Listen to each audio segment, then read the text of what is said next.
नमस्कार। आज हम भारत के इतिहास की सबसे मुश्किल और पेचीदा जांचों में से एक की कहानी जानेंगे। पूर्व प्रधानमंत्री राजीव गांधी की हत्या की कहानी। ये सिर्फ एक कत्ल नहीं था, बल्कि ये 90 दिनों तक चली एक ऐसी तलाश थी जिसने पूरे देश को सकते में डाल दिया था। तो चलिए समझते हैं कि उन 90 दिनों में आखिर हुआ क्या था। तारीख थी 21 मई 1991। शाम के 6 बजे थे। विशाखापट्टनम में राजीव गांधी की रैली खत्म हुई, लेकिन उनके हेलीकॉप्टर में एक अजीब सी तकनीकी खराबी आ गई। खबर आई कि उड़ान रद्द हो गई है। लेकिन देखिए, जैसे ही वो गेस्ट हाउस के लिए निकले, फौरन खबर आई कि हेलीकॉप्टर तो ठीक है। इस सारी जल्दबाजी में वो अपने पर्सनल सिक्योरिटी चीफ को भी पीछे छोड़ गए और मद्रास के लिए रवाना हो गए। एक एक पल कीमती था। वो रात 10:10 पर श्री पेरम्बदूर पहुंचे। पहले ही बहुत देर हो चुकी थी। और ठीक 9 मिनट बाद 10:19 पर जैसे ही उन्होंने मंच की तरफ कदम बढ़ाया, एक जबरदस्त धमाके ने सब कुछ खत्म कर दिया।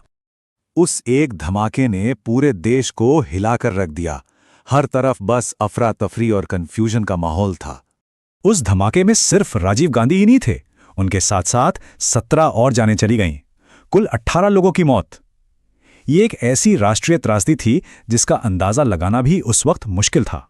देखिए, ये हत्या भारत में हुई पिछली बड़ी हत्याओं से बिल्कुल अलग थी। जैसे महात्मा गांधी और इंदिरा गांधी के कातिल, वो तो मौके पर ही पकड़े गए थे। लेकिन यहां हमलावर खुद एक मानव बम था, जो धमाके में मारा जा चुका था। उसकी कोई पहचान नहीं थी, कोई नाम नहीं था। जांच करने वालों के हाथ पूरी तरह से खाली थे। कोई सुराग नहीं, कोई सीधा सबूत नहीं। जांच करने वालों के लिए ये केस एक ब्लाइंड केस था, मतलब एक ऐसा केस जहां चारों तरफ अंधेरा हो। सरकार पर जबरदस्त दबाव था और साजिश की कहानियों का डर फैल रहा था, क्योंकि क्राइम सीन पर लगभग कोई सबूत बचा ही नहीं था। तो इस बहुत बड़े संकट से निपटने के लिए एक स्पेशल इन्वेस्टिगेशन टीम यानी SIT बनाई गई, और उनके सामने जो काम था वो किसी पहाड़ से कम नहीं था। सिट के सामने मुश्किलें ही मुश्किलें थीं। पहली, धमाके ने क्राइम सीन पर मौजूद सारे सबूत उड़ा दिए थे। दूसरी, बॉम्बर कौन था, ये एक बड़ी पहेली थी। और सबसे बड़ी मुश्किल पता है क्या थी? भारत की अपनी खुफिया एजेंसी रॉ की शुरुआती जानकारी भी गलत दिशा में ले जा रही थी। उनका मानना था कि इसमें LTTE का हाथ हो ही नहीं सकता। और फिर एक अखबार में छपी तस्वीर में एक छोटी सी, लगभग नजरअंदाज कर दी जाने वाली चीज ने पूरी जांच का रुख ही मोड़ दिया। तमिलनाडु फॉरेंसिक साइंस डिपार्टमेंट के डायरेक्टर डॉक्टर P चंद्रशेखरन की नज़र लाशों के ढेर के बीच पड़े एक कैमरे पर गई। उन्हें फौरन लगा कि यह सिर्फ एक कैमरा नहीं है, ये इस अंधेरे केस में रोशनी की पहली किरण हो सकता है। बस उस एक कैमरे की खोज ने जांच में एक नया मोड़ ला दिया, और यहीं से साजिश की एक एक परत खुलनी शुरू हुई। जब उस कैमरे की फिल्म को डेवलप किया गया, तो उसमें से निकली एक तस्वीर ने सब कुछ बदल कर रख दिया। उस तस्वीर में नारंगी और हरे रंग की ड्रेस में एक महिला माला लिए खड़ी थी, और उसके ठीक पास में सफेद कपड़ों में एक आदमी खड़ा था। फॉरेंसिक जांच से यह बात साफ हो गई कि वही महिला मानव बम थी। अब सवाल ये था कि आखिर ये लोग थे कौन? शक की सुई घूम रही थी LTTE की तरफ। LTTE यानी liberation tigers of Tamil Eelam, एक मिलिटेंट संगठन था जो श्रीलंका में तमिल लोगों के लिए एक अलग देश बनाने की लड़ाई लड़ रहा था। लेकिन LTTE राजीव गांधी को क्यों निशाना बनाएगा? इसकी जड़ें थीं 1987 के भारत श्रीलंका समझौते में। इस समझौते के तहत राजीव गांधी ने इंडियन पीस कीपिंग फोर्स यानी IPKF को श्रीलंका भेजा था। LTTE ने हथियार डालने से साफ मना कर दिया, और नतीजा IPKF के साथ एक खूनी लड़ाई। 1990 में जब IPKF वापस आई, तो LTTE को एक डर सताने लगा कि अगर राजीव गांधी दोबारा पावर में आ गए तो IPKF फिर से वापस आ सकती है।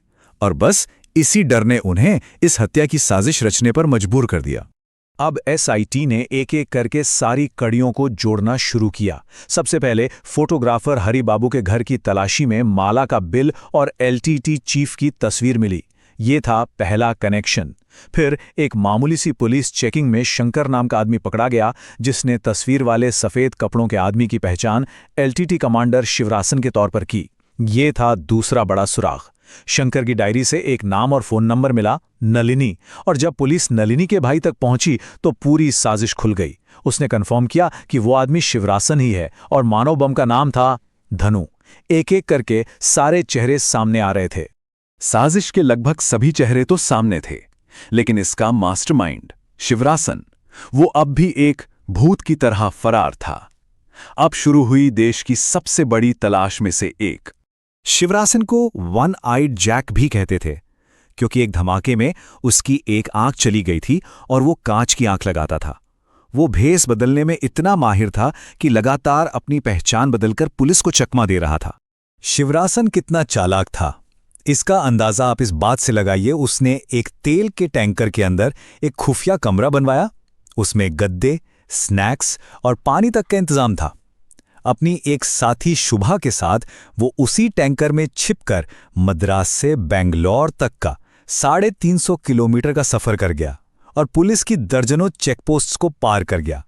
किसी को कानो कान खबर तक नहीं हुई। आखिरकार एसआईटी को पता चल ही गया कि शिवरासन और उसकी टीम बेंगलोर के बाहरी इलाके कोनांकुंटे में एक छोटे से घर में छिपे हैं। लेकिन जब जीत इतनी करीब थी, तभी एक बहुत बड़ी गलती हो गई। अफसरों के बीच आपसी खींचतान, छापे की इजाजत में देरी और साइनाइड के एंटीडोट को लेकर बेकार की बहस, इन सब में कीमती वक्त बर्बाद होता गया। पूरे 36 घंटे जाया हो गए।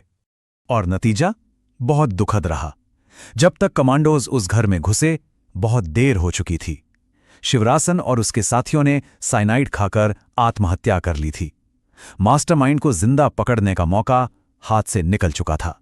शिवरासन की मौत के साथ 90 दिनों की वो जबरदस्त तलाश तो खत्म हो गई, लेकिन कानूनी लड़ाई और कई अनसुलझे सवाल अभी भी बाकी थे। एसआईटी ने कुल 26 लोगों को आरोपी बनाया और फिर कानूनी लड़ाई सालों तक चली। 1998 में एक स्पेशल टाडा कोर्ट ने सभी 26 को मौत की सजा सुनाई, लेकिन 1999 में सुप्रीम कोर्ट ने इस फैसले को बदल दिया और सिर्फ 7 लोगों की मौत की सजा को बरकरार रखा। और फिर सालों तक चली दया याचिकाओं और अपीलों के बाद इन 7 दोषियों की सजा को भी उम्र कैद में बदल दिया गया। न्याय का पहिया घुमा जरूर, लेकिन बहुत धीरे। तो आखिर में सवाल यही बचता है, क्या शिवरासन की मौत के साथ पूरी साजिश भी दफन हो गई? बाद में आई जैन कमीशन की रिपोर्ट ने तो और भी गहरे सवाल खड़े कर दिए। उसमें कुछ भारतीय नेताओं और विदेशी एजेंसियों की तरफ भी उंगली उठाई गई थी।